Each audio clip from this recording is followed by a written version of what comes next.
Hello everybody, welcome in the world of यथार्थ आयुर्वेदा. ओम धन्वंतरी नमः. Myself पकन हे देदस्टॉन BMS फायनल स्टुडंट.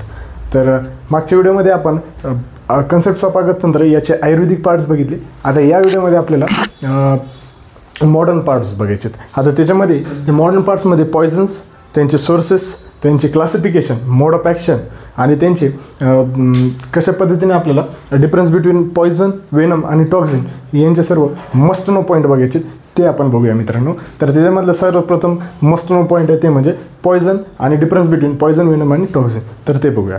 तर आता what is mean by poisonation सांगितलेले. It is in Greek language it is potus. Potus means to drink. Which drink it can kill harm to the body.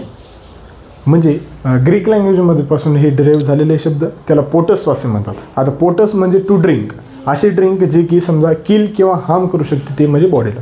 आता त्याच्यानंतर याची definition सांगितलेले. This are the substance that can cause death or injury or harmful effects to the cells, tissues or DNA by chemical reactions or molecular on the or other activity on molecular scales in exposed to sufficient amount. म्हणजे असे substance जे की आपल्याला बॉडीमध्ये death करू शकतात. कोणाकोणाला cells असो, टिश्यूज असो किंवा DNA असो, बाय केमिकल रिॲक्शन्स किंवा मोलिक्युलर बेसिसने. अशा पद्धतीने पॉयझनची डेफिनेशन सांगितलेली. आता पॉयझनला 3 डिफेक्ट्ससुद्धा म्हणतात मित्रांनो. 3 डिफेक्ट्स म्हणजे काय तर 3 डिफेक्ट्स मीन्स डिसीज, डिफॉर्मिटी और डेथ. अशा पद्धतीने तुम्ही पॉयझनला लक्षात ठेवू शकता. आता याच्यानंतर NSISMनं नेक्स्ट पॉईंट सांगितलेलं की difference between toxins, venoms and poisons. तर आता what is mean by toxins. आता टॉक्झिन जर बघितले मित्रांनो तर त्याचे डेफिनेशन असे केलेले. This are the substance which are created by plants and animals that are poisonous to humans. म्हणजे असे सबस्टन्स जे की प्लांट्स अँड ॲनिमल्स हे क्रिएट करतात पण ते पॉयझनस आहेत कोणाला, ह्युमन बिईंग्सला. तर अशा पद्धतीने हे पॉयझनसची टॉक्झिन्सची डेफिनेशन सांगितलेली. तर they are also include in some medicine properties in a small quantity or harmful effect that is poisonous to in large quantity. म्हणजे समजा मेडिसिनमध्ये ते आपण जर त्यांचा उपयोग केला टॉक्झिन्सचा तर ते इफेक्टिव्ह आहेत, जसे की मॉर्फिन असेल. आणि त्याच्यानंतर in large quantity it is a poisonous. अशा पद्धतीने त्यांनी सांगितलेले. आता त्याच्यानंतर नेक्स्ट पॉईंट येते ते म्हणजे poison. It is a substance that can cause harm to the body by inhalation, swallowing और ॲब्झॉर्प्शन. म्हणजे असे सबस्टन्स जे की बॉडीमध्ये हार्म इफेक्ट करतात. मग ते कशा पद्धतीने असो, इनहेलेशन असो, ॲब्झॉर्प्शन असो किंवा स्वॉलोइंग असो थ्रू स्किन. म्हणजे असं सांगितलेलं आहे त्यांनी पॉयझन. आता याच्यानंतर नेक्स्ट पॉईंट येते मित्रांनो ते म्हणजे वेनम. आता वेनम हे मार्वल फॅन्स माहीत असेल. वेनम ते वेनम वेगळं, हे वेनम वेगळं. तर आता हे वेनमची डेफिनेशन काय सांगितलेली. This are produce by the animals which from coelenterates to vertebrates. म्हणजे असे सबस्टन्स जे की फक्त ग्रुप्स ऑफ ॲनिमल्स प्रोड्यूस करतात. कोणते ग्रुप्स तर सिलेंट्रेट्सपासून व्हर्टिब्रेट्सपर्यंत. आणि यांचा उपयोग हे टॉक्झिकोलॉजिकल कॉन्सर्न्स इन ॲग्रो इकोसिस्टम्स आणि मिलिटरी डेव्हलपमेंटमध्ये सुद्धा सांगितलेले. अशा पद्धतीने हे डिफरन्स होते. तर आय होप की तुम्ही समजलं असेल. आता त्यानंतर येतं मित्रांनो ते म्हणजे क्लासिफिकेशन ऑफ पॉयझन. हे NSISMने मस्ट नो पॉईंट दिलेले आणि याचे हमखास MCQ पेपरमध्ये विचारतात. तर हे काळजीपूर्वक देऊन ऐका मित्रांनो. आता याचं जे क्लासिफिकेशन ऑफ पॉयझन आहे त्याच्यामध्ये जे पहिलं क्लासिफिकेशन दिलेले on the basis of their structures सांगितलेलं. आता हे जे on the basis of structures आहेत हे 3 सब टॉपिकमध्ये क्लासिफाय केलेले की पहिलं आहे करोजिव्ह, नंतर आहे इरिटंट्स आणि लास्टला आहे ते म्हणजे सिस्टमिक. अशा पद्धतीने हे 3 सब टॉपिकमध्ये क्लासिफाय केलेले आहे. तर त्याच्यामधलं पहिलं बघू ते म्हणजे करोजिव्ह. आता हे जे करोजिव्ह आहे मित्रांनो याच्यामध्ये सब टॉपिक येते स्ट्रॉंग ॲसिड्स. आता हे स्ट्रॉंग ॲसिड्स आपल्याला मिनरल किंवा इनऑर्गॅनिक पासून हायड्रोजन सल्फाईड किंवा हायड्रोक्लोरिन पासून मिळतात. आणि ऑर्गॅनिक ॲसिड्स याच्यामध्ये कार्बोलिक किंवा ॲसिटिक किंवा ऑक्झॅलिक ॲसिड याच्यापासून मिळतात. इथपर्यंत समजलं का. आता याच्यानंतर येते म्हणजे स्ट्रॉंग अल्कलीज. आता हे जे स्ट्रॉंग अल्कलीज आहे ते सोडियम हायड्रोक्साईड पासून मिळतात. आणि मेटल्समध्ये जर एक्झाम्पल बघितले तर आर्सेनिक, मर्क्युरी, कॉपर, झिंक, टीन आणि लीड. अशा पद्धतीने त्यांनी हे करोजिव्हचे एक्झाम्पल सांगितलेले. आता याच्यानंतर नेक्स्ट येते ते म्हणजे इरिटंट्स. आता इरिटंट्स जे बघितले तर याच्यामधून इनऑर्गॅनिक सोर्सेसपासून एक्झाम्पल जर बघितले तर मेटलमध्ये येते आर्सेनिक, लीड, नॉन मेटलपासून येते फॉस्फरस आणि आयोडीन. त्याच्यानंतर सेकंड सब टॉपिक सांगितलेले ऑर्गॅनिक. आता हे ऑर्गॅनिक हे दोन पद्धतीने येतात, ते म्हणजे ॲनिमल सोर्सेसपासून. ॲनिमल सोर्सेसपासून एक्झाम्पल जर बघितले तर स्नेक आणि स्कॉर्पियन येतात. प्लांट आणि व्हेजिटेबल सोर्सेसपासून जर बघितलं तर कॅस्टर आणि कॅलोट्रोपिस येतात. तर त्याच्यानंतर मेकॅनिकल सांगितलेलं, आता हे मेकॅनिकलपासून चॉप हेअर किंवा मेटल पीसेस येतात. अशा पद्धतीने हे इरिटंट्सचे एक्झाम्पल सांगितले. आणि नंतर आता थर्ड येते ते म्हणजे सिस्टमिक. आता या सिस्टमिकच्या अंतर्गत वेगवेगळे पॉयझन्स येतात. ते मध्ये बघू आता सेरेब्रल पॉयझन्स. पॉयझन्समध्ये सोमनिफेरस, त्याच्यानंतर स्टिम्युलंट्स, डेलिरियंट्स किंवा डिप्रेझंट्स किंवा सायकोट्रॉपिक्स अशा वेगवेगळ्या प्रकारचे एक्झाम्पल सांगितलेले. त्याच्यानंतर स्पायनल पॉयझन येते. आता स्पायनल पॉयझन्समध्ये स्ट्रिक्निन हे हमेशा MCQ विचारतात, तर हे लक्षात राहू द्या. पेरिफेरल नर्व पॉयझनमध्ये क्युरार येते. अशा पद्धतीने त्यांनी एक्झाम्पल सांगितलेलं. नंतर कार्डियक पॉयझनपासून जर एक्झाम्पल बघितलं तर ॲकोनाईट येते. त्याच्यानंतर ॲस्पेक्जियंट्स याच्यामध्ये कार्बन मोनॉक्साईड येते. त्याच पद्धतीने नंतर नेप्रोटॉक्झिक जर बघितलं तर मर्क्युरी येते. अशा पद्धतीने एक्झाम्पल सांगितले. हेपॅटोटॉक्झिक हे याच्यामध्ये एक्झाम्पल जर बघितलं तर फॉस्फरस येते. आणि नंतर ऑदर्समध्ये जर बघितलं तर फूड पॉयझनिंग येते. अशा पद्धतीने यांनी on the basis of their structures हे क्लासिफाय केलेले. आता याच्यासमोरच आपण समोर based on purpose of use याच्या आधारितवर क्लासिफिकेशन केलेले पॉयझन्सचे ते बघूया मित्रांनो. त्याच्यामध्ये पहिलं जर बघितलं तर होमिसायडल पॉयझन्स येतात. आता याच्यामध्ये होमिसायडल पॉयझन्स जर बघितलं तर ऑर्गॅनोफॉस्फेट, आर्सेनिक एक्झाम्पल सांगितलेले. त्याच्यानंतर सुसायडल पॉयझन्स सांगितले. सुसायडल पॉयझन्समध्ये बेन्झोडायझेपिन्स, ओपॉइड्स, बार्बिच्युरेट्स, ऑर्गॅनोफॉस्फरस, कॅनॅबिनिस अशा पद्धतीने त्यांनी एक्झाम्पल सांगितले. नंतर थर्ड येते ते म्हणजे ॲक्सिडेंटल पॉयझन्स. आता ॲक्सिडेंटल पॉयझन्समध्ये अनइंटेंडेड, अनडिझायर्ड आणि अनएक्सपेक्टेड कार्बन मोनॉक्साईड असेल किंवा हाऊसहोल्ड क्लिनिक एजंट्स असतील किंवा पेस्टिसाइड्स असेल, अशा पद्धतीने यांनी ॲक्सिडेंटल पॉयझन्स सांगितले.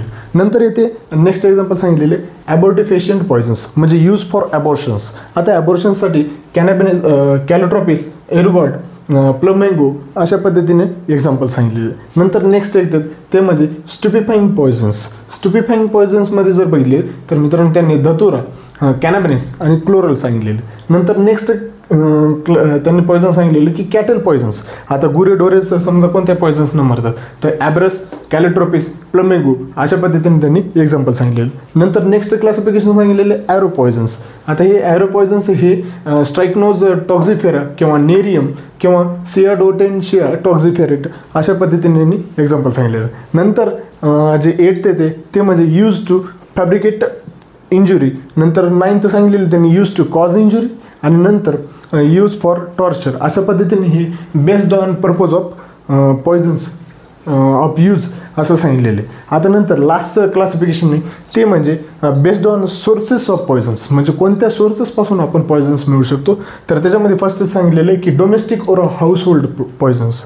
त्याच्यानंतर नेक्स्ट सांगितलेले ॲग्रिकल्चर पॉयझन्स, ॲग्रिकल्चरपासून पॉयझन्स येतात. नंतर एन्व्हायरमेंटल पॉयझन्स म्हणजे एन्व्हायरमेंटपासून कोणते पॉयझन्स आहेत. नंतर त्यांनी इंडस्ट्रियल पॉयझन्स सांगितलेले. नंतर फूड अँड ड्रिंक्स पॉयझन्स सांगितलेले. आणि लास्टला ड्रग्स अँड मेडिसिन पॉयझन्स सांगितले. अशा पद्धतीने हे ओव्हरऑल क्लासिफिकेशन ऑफ पॉयझन्स इथे संपलेले मित्रांनो. तर आता त्यासमोर आपल्याला NCISMने routes of administration of poison असं एक पॉईंट सांगितलेले ते बघूया मित्रांनो. आता रूट्स कोणते कोणते ॲडमिनिस्ट्रेशन ऑफ पॉयझन आपण कशा पद्धतीने करू शकतो ते बघूया. तर याचे आपल्याला 5 सांगितलेले ते म्हणजे पहिलं आहे लोकल रूट, नंतर सिस्टमिक रूट, नंतर रेक्टल रूट, नंतर इनहेलेशन रूट आणि नंतर येते पॅरेंटल रूट. अशा पद्धतीने हे 5 रूट सांगितलेले. तर त्याच्यामधलं पहिलं जर बघितलं मित्रांनो तर त्याच्यामध्ये येते लोकल रूट. आता लोकल रूटमध्ये जर बघितलं मित्रांनो आपण कोणत्या वेजनं बघू शकतो तर हे डर्मल, ऑक्युलर, नॅझल, वजायनल, रेक्टल आणि युरेथ्रल रूटनं. अशा पद्धतीने हे लोकल रूट आपण त्याचे ॲडमिनिस्ट्रेशन करू शकतो पॉयझन. आणि त्याच्यानंतर सेकंड रूट सांगितलेले ते म्हणजे सिस्टमिक रूट. आता या सिस्टमिक रूटमध्ये 2 टॉपिक सांगितलेले, सब टॉपिक, एक म्हणजे ओरल आणि एक म्हणजे सबलिंग्वल. आता जे ओरल आहे ते कॉमनली युज्ड मेथड आहे, सेफ, कन्व्हिनियंट आहे आणि त्याची ॲक्शन करण्याची जी स्पीड आहे ती स्लो आहे. आणि जे सबलिंग्वल आहे मित्रांनो हे बिनिथ टंग किंवा क्रश माउथ याच्यामध्ये येते. त्याच्यानंतर हे spread over buccal mucosa, rapid absorption होतं याचं, आणि त्यासोबतच हे डायरेक्टली जे काही ॲब्झॉर्प्शन होते ते सिस्टमिक सर्क्युलेशनमध्ये टाकण्यात येते. अशा पद्धतीने हे सिस्टमिक रूट सांगण्याचा प्रयत्न केलेला आहे. आता याच्यानंतर येते ते म्हणजे रेक्टल रूट. आता हे रेक्टल रूट नोझिया आणि वॉमिटिंग याच्यामध्ये खास करून उपयोग होतो, आणि याचा ॲब्झॉर्प्शन फ्रॉम एक्सटर्नल हेमोरॉइडल वेन्स याच्यातून होतो प्रामुख्याने. आता याच्यानंतर येते ते म्हणजे इनहेलेशन. आता हे इनहेलेशन हे आपण वेपराइज्ड फॉर्म किंवा स्प्रेच्या फॉर्ममध्ये आपण रूट करू शकतो पॉयझनचं. आता हे absorb by mucus membrane of trachea and लंग्सनं ॲब्झॉर्प्शन होते. त्यासोबतच त्याची फास्टर ॲब्झॉर्प्शन आहे आणि क्विक ॲक्शन आहे. कशाची? या इनहेलेशनची, म्हणजे फास्ट आहे, तुरंत आहे बाबा. त्याच्यानंतर लास्ट आहे ते म्हणजे पॅरेंटल. आता जे पॅरेंटल आहे ते अदर दॅन इंटरल आहे, म्हणजे ते आपण इंट्रावेनस देऊ शकतो, इंट्राडर्मल देऊ शकतो, इंट्रामस्क्युलर देऊ शकतो किंवा सबक्युटेनियस लेअर देऊ शकतो. अशा पद्धतीने हे routes of administration of poison तुमच्यासमोर मी मांडण्याचा प्रयत्न केला. आता त्यासमोर येते mode of action of poisons with respect to toxicokinetics. आता हे एक एनसायसमनं मस्ट नो पॉईंट सांगितलेले, तर ते काळजीपूर्वक आहे का मित्रांनो. आता याच्यामध्ये पहिलं सांगितलेलं की toxicokinetics. What is mean by toxicokinetics? It is the study of the absorption, distribution and biotransformation and excretions of the poisons or toxins. म्हणजे अशी स्टडी आहे की ज्याच्यामध्ये आपण ॲब्झॉर्प्शन, डिस्ट्रीब्युशन, बायोट्रान्सफॉर्मेशन आणि एक्सक्रेशन्स ऑफ पॉयझन्स बघू शकतो. आता याच्यामध्ये फर्स्ट स्टेप आहे ते म्हणजे ॲब्झॉर्प्शन अँड डिस्ट्रीब्युशन. आता ॲब्झॉर्प्शन अँड डिस्ट्रीब्युशन्स, आता ॲब्झॉर्प्शन कसंच होणार, याच्यामधले मोस्टली पॉयझन्स होणार. पण ते कशा पद्धतीने होणार ते सांगतात की it is the movement of Poisson's from blood stream from its sites of actions. म्हणजे त्यांची मुवमेंट कशापासून होणार? ब्लड स्ट्रीम कशा थ्रू होणार? साईट्स ऑफ ॲक्शननं झालेली.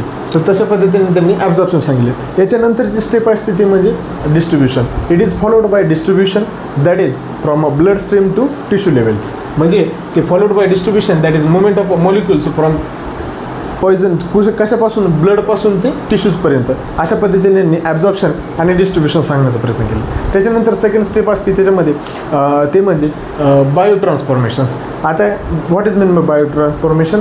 ते म्हणतात की it is a enzyme catalysed chemical reactions which transformations of poison into living organisms. Transformation of poison into living organism सांगितलेली त्यांनी.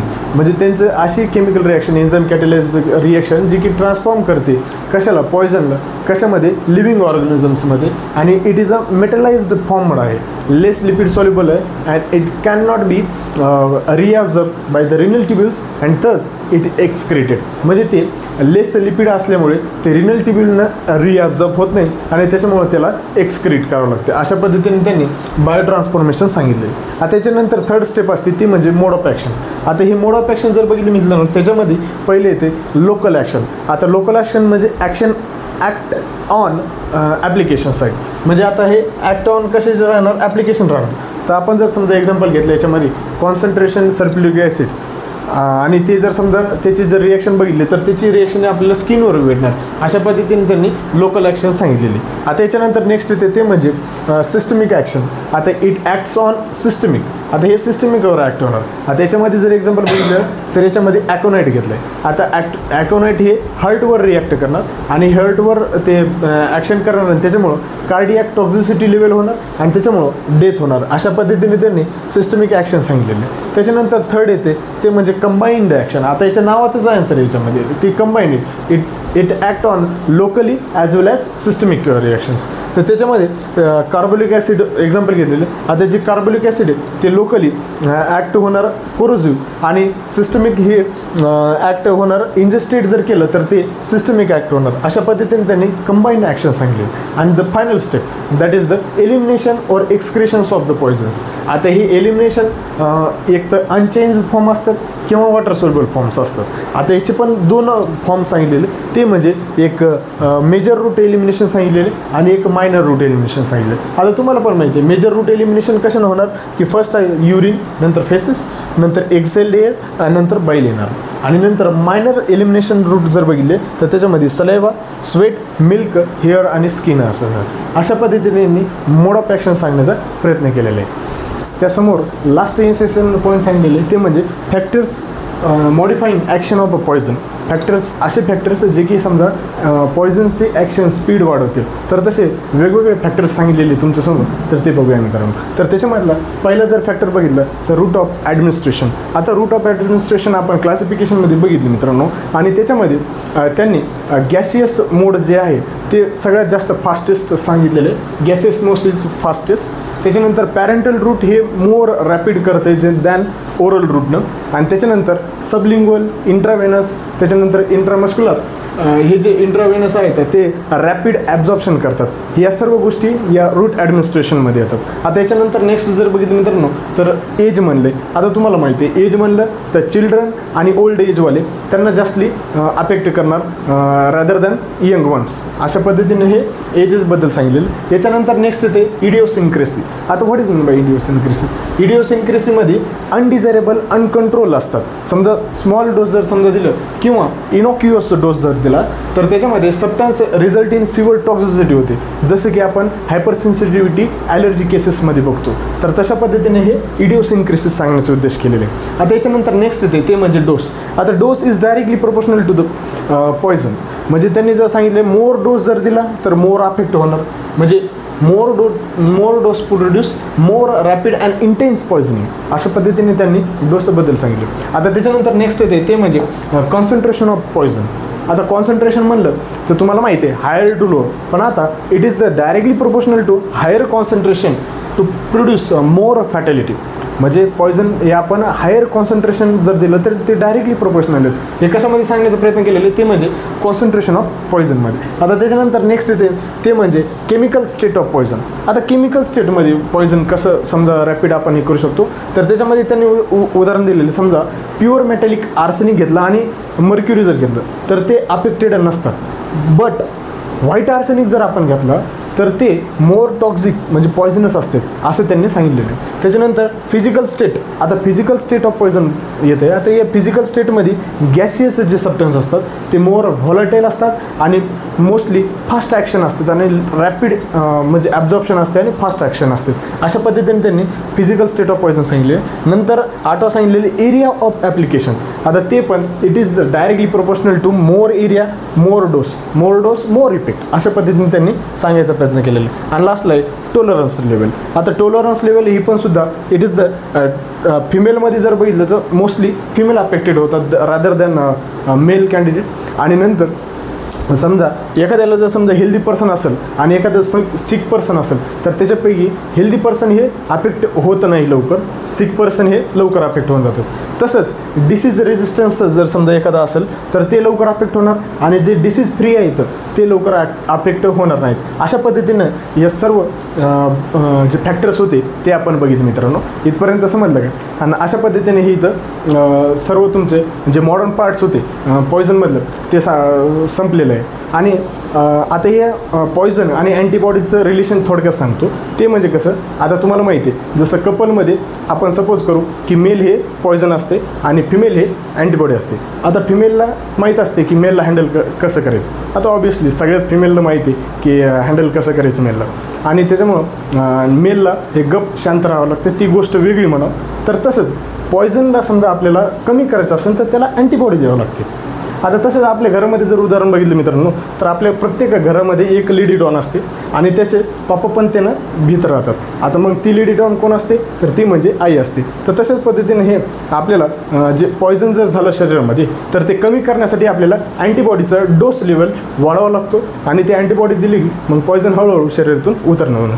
अशा पद्धतीने इथं कन्सेप्ट्स ऑफ पाकतंत्र मी तुमच्यासमोर मांडण्याचा प्रयत्न केलेला आहे. होपफुली तुम्ही समजलं असेल. आणि हे व्हिडिओ खास अशा विद्यार्थ्याकरिता आहे जर समजा तुम्ही आतापासून जरी अभ्यासाला लागले मित्रांनो, तरी आतापासून जरी अभ्यासाला लागले तरी तुम्ही कव्हर करू शकता, हे मी हमी देतो. आणि तुमचे असे मित्र असतील की त्यांनी काही अभ्यास केलेला नसेल तरी त्यांनी जर समजा हे व्हिडिओ लेक्चर्स बघितले, नंतर पुस्तक वाचायचं आणि लास्टला मी दिलेली आयडियल नोट्स वापरायचे. बस एवढंच करा मित्रांनो, तुम्ही नक्कीच पास होणार. बस एवढंच प्रेम असू द्या, लाईक करा, शेअर करा आणि आपल्या चॅनलबद्दल सगळ्यांना सांगा. तर एवढंच बोलेल की खूप चांगला प्रतिसाद येत आहे मित्रांनो आणि असाच प्रतिसाद असू द्या. Thank you very much.